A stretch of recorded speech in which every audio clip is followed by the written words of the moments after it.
माँ ने बातों ही बातों में बेटी के दिल का हाल जानना चाहा और बेटी से पूछा, बेटी, यदि तुम्हें कोई लड़का पसंद हो तो बता दो, हम उससे मिलकर तुम्हारी शादी करवा देंगे। भाग्या के घर में उसकी शादी की बातें हो रही थी। उसके पापा राज ने अपने समाज के कुछ लड़के देखे थे। बात आगे बढ़ाने से पहले उन्होंने भाग्या से उसकी मर्जी जाननी चाहिए।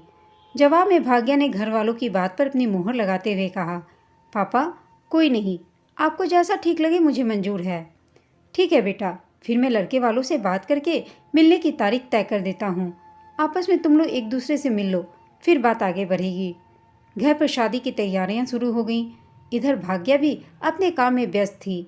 समय पंख लगाकर उड़ रहा था। 2 दिनों बाद लड़के वालों से मिलने सब दूसरे शहर जाने वाले थे। आज सुबह भाग्या ने अपना बैग पैक किया। वह ऑफिस जाने के लिए जैसे ही बाहर निकली कि उसकी माँ मोना ने उसे आवाज़ दी, भाग्या, आज अपने ऑफिस में छुट्टी की बात कर लेना, हमें परसों ही निकलना है। भाग्या ने बिना पलटे ही ठीक है माँ कहा और तेजी से घर से बाहर निकल गई। उसी दिन रात के 9 बज चुके थे। सबके घर आने का समय हो गया था। मोना भोजन तैयार करके सबके घर आने की राह देख रही थी, लेकिन भाग्या अभी तक घर नहीं आई तो मोना कुछ चिंतित हो गई। साधारणतया वह 9 बजे तक घर आ जाती थी। 9:30 बजने को आए थे। राज भी घर पर आ गए। मोना को घर पर अकेला परेशान देखकर राज ने पूछा, तुम परेशान क्यों हो? भाग्या अभी तक नहीं आई, क्या बात है?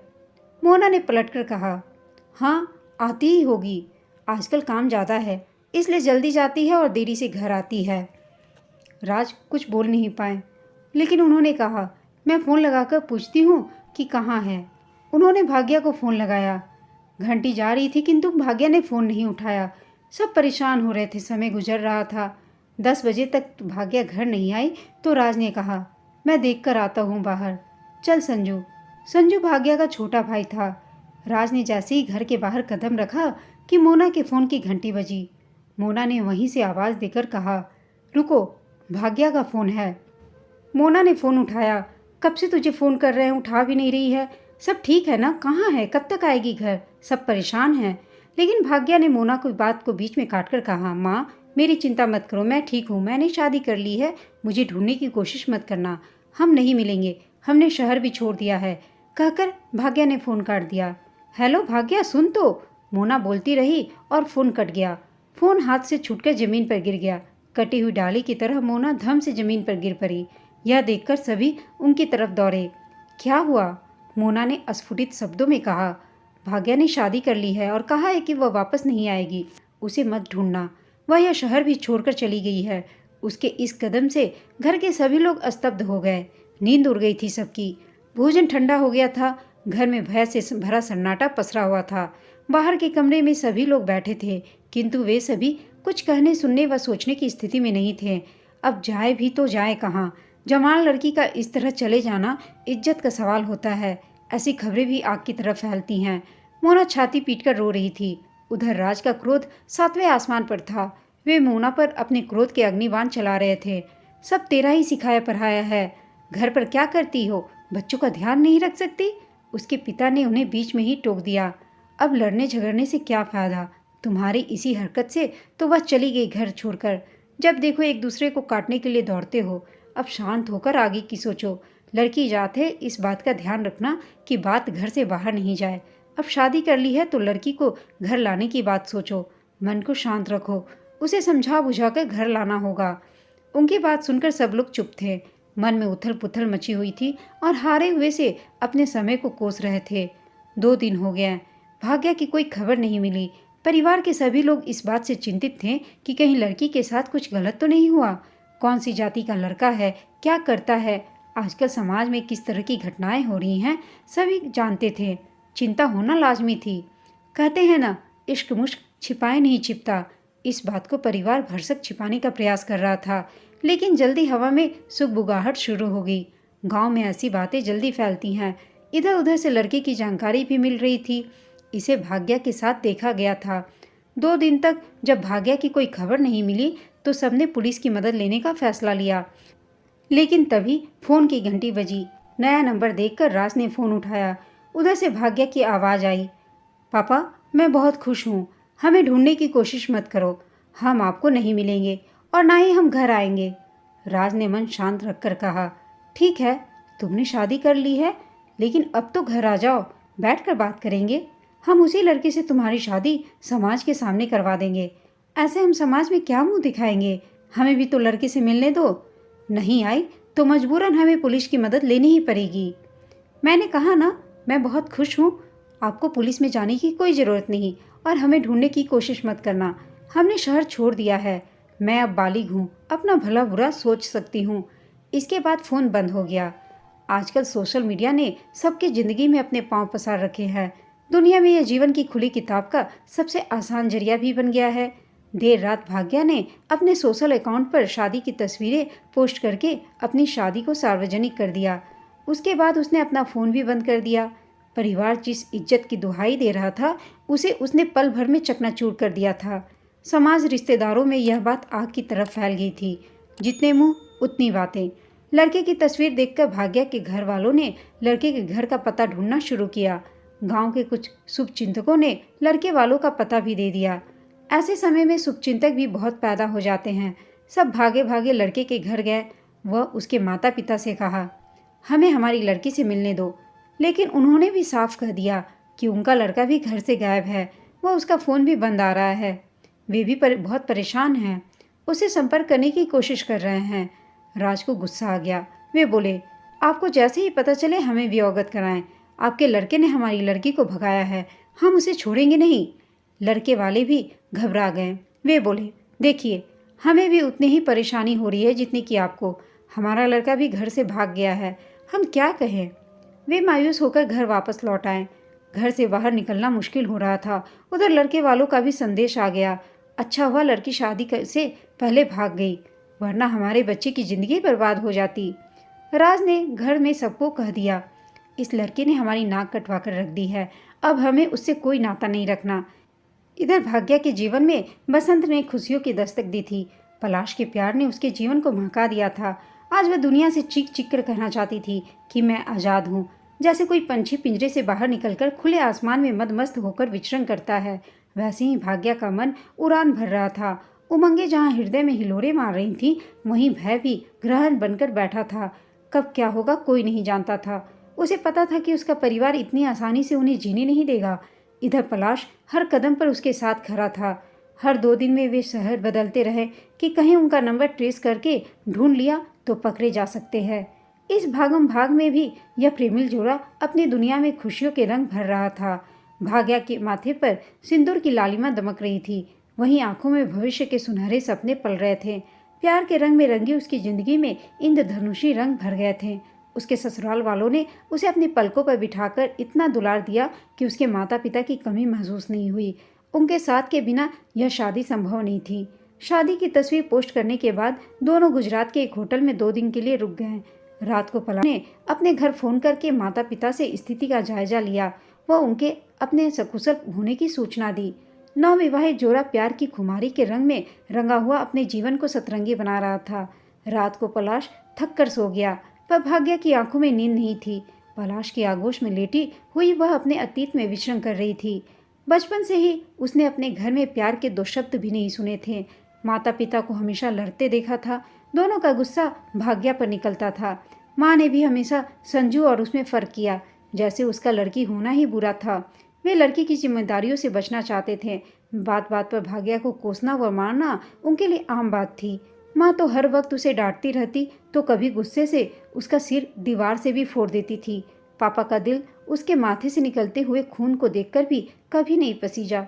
घर में भाग्या का बचपन सहमते हुए ही बीता। बचपन से ही ताना सुन सुनकर वह मार खा खा कर वह कुछ ढीठ सी हो गई थी। उसे युवा अवस्था में आते आते घर वालों की हर बात से फर्क पड़ना बंद हो गया था। पैसे की लालची उसकी माँ ने उसे पढ़ने के साथ साथ काम पर भी लगवा दिया था।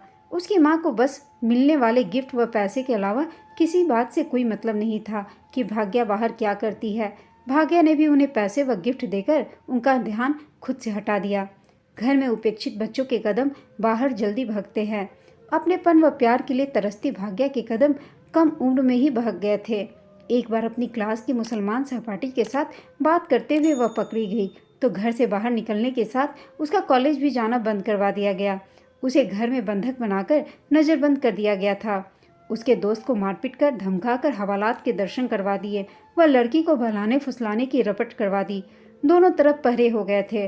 बहुत कोशिश करने के बाद भी वह घर से बाहर नहीं जा सकी। कम उम्र में सही गलत की समझ ही कहाँ होती है।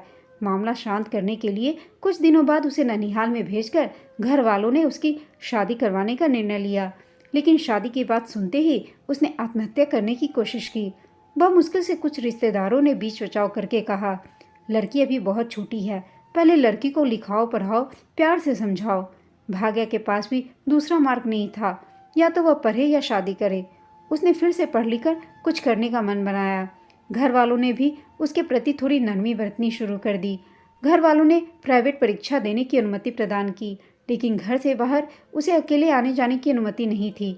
वह सिर्फ परीक्षा देने ही जाती थी। उसका जीवन एक कैदी की तरह बीतने लगा। 2 वर्षों तक यूं ही चलता रहा। फिर घर वालों को लगा कि वह धीरे धीरे सुधर गई है, तो फिर से पढ़ाने के साथ उसके घर वालों ने उसे अपने करीबी रिश्तेदार के यहाँ काम पर भी रखवा दिया, जिससे आमदनी भी होती रहे, वह उसका भविष्य भी सुधर जाए। परिवार का कोई न कोई सदस्य पहले उसे खुद लेने ऑफिस छोड़ने जाता था। खुली हवा में सांस लेने के लिए तरसती भाग्या के जीवन में पलाश के आने से बसंत का आगमन शुरू हो गया था। प्यार की फगनाहट दिल में दस्तक देने लगी थी। मन का मौसम चुपके से बदल रहा था। वह उसके ऑफिस में काम से आता था। वहाँ एक दूसरे से नजरें मिली और दिल चुपचाप धड़कने लगे। रोज ऑफिस में होती मुलाकातों ने उन्हें एक दूसरे के करीब ला दिया। एक दिन पलाश ने भाग्या को शादी के लिए प्रपोज किया, तो बिना देर किए भाग्या ने अपने जीवन को बदलने का मन बना लिया। ऑफिस लंच के समय भाग्या पलाश के घर वालों से भी कभी कभार मिलने लगी। इस बार वह सतर्क थी कि दिल में महकते हुए प्यार के फूलों की महक किसी तक न पहुँचे। फिर से कोई इन फूलों को न मसले। सुंदर सलोनी लड़की पाकर पलाश के घर वालों ने उसे सहस्त्र अपनी बहू के रूप में स्वीकार कर आशीष व नेह की बारिश में भिगो दिया। प्यार के लिए तरसती भाग्या का समय सच में उस पर मेहरबान हो रहा था।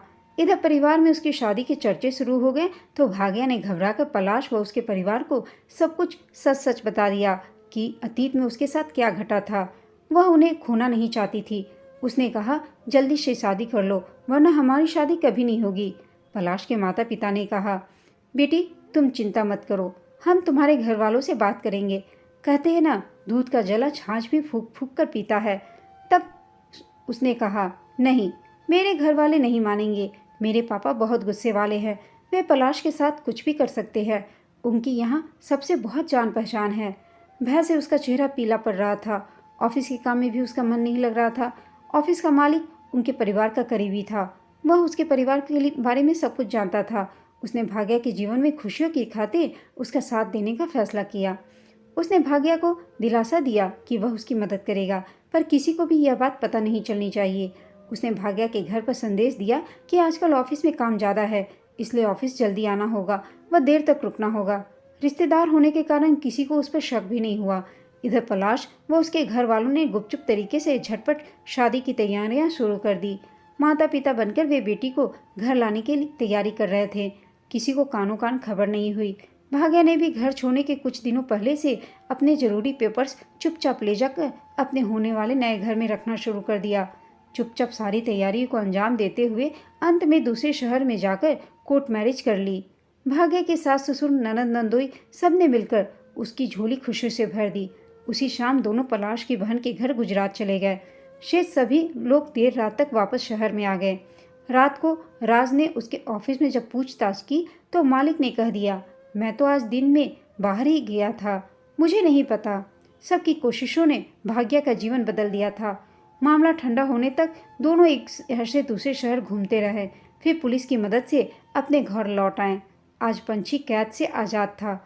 उस पिंजरे के घुटन भरे माहौल से मुक्ति मिल गई थी।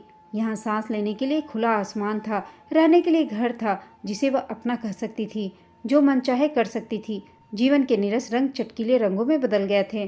भय का कोई साया साथ नहीं था। सुबह शाम घर में इतनी शांति उसने कभी नहीं देखी थी। अब सुबह मधुर संगीत से होती थी तो शाम को घर में हंसी ठहाके के गूंज गूंजते थे। वह आज अपने घर में सुरक्षित थी। प्यार व दुलार का एहसास अब हो रहा था उसे। सास के रूप में उसे माँ मिली थी, जिन्होंने उसे अपनी आंचल में छिपाकर अपनी ममता उस पर लुटा दी। जीवन पूर्ण सतरंगी हो गया था। राज व मोना चाहकर भी कुछ नहीं कर सके, क्योंकि भाग्या अब बालिग हो चुकी थी। उन्होंने भाग्या से संबंध तोड़ लिए थे, लेकिन भाग्या ने भी मन बना लिया था कि कुछ समय बाद वह फिर से कोशिश करेगी कि अपने घर वालों के मन को भी मिठास का स्वाद चखा दे। पलाश के फूलों की महक सबके जीवन में ताउम्र महकती रहे। परिंदे पिंजरे में कैद नहीं, खुले आसमान में विचरते ही अच्छे लगते हैं। कलरव की मधुरता ही जीवन को सुंदर बनाती है। कुछ सालों बाद आखिरकार भाग्या के माता पिता ने भी पलाश और भाग्या की शादी को मंजूरी दे दी। दोस्तों, आपको यह कहानी कैसी लगी कमेंट करके बताइएगा। साथ ही कहानी अच्छी लगी हो तो इसे लाइक, शेयर और चैनल को सब्सक्राइब अवश्य कीजिएगा। कहानी सुनने के लिए आप सबका धन्यवाद।